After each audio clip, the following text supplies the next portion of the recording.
একটা তৃণভূমিতে পিঁপড়ে আর ফড়িং বাস করত। সারাদিন পিঁপড়েরা কঠিন পরিশ্রম করে দূরের চাষিদের জমি থেকে গমের শস্যদানা সংগ্রহ করে আনত। তারা খুব নিয়ম মেনে কাজ করত। প্রত্যেক দিন সকালে সূর্য ওঠার সাথে সাথে তারা মাঠে যেত আর মাথায় করে ভারী শস্য বয়ে নিয়ে আসত। গমের শস্যদানাগুলো তারা খুব সাবধানে তাদের ভাঁড়ার ঘরে রেখে আবার মাঠে ফিরে যেত। উল্টো দিকে ফড়িং ছিল অলস।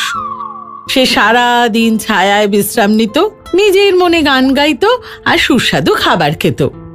সে সব সময় ফুর্তিতে থাকতো আর ভবিষ্যতের কথা ভাবতো না। সে সব সময় সারাদিন পরিশ্রম করা বেচারা পিঁপড়েদের কথা ভেবে কষ্ট পেত। এভাবেই দিন কাটতে থাকলো। আর ফড়িং ঘাসের মধ্যে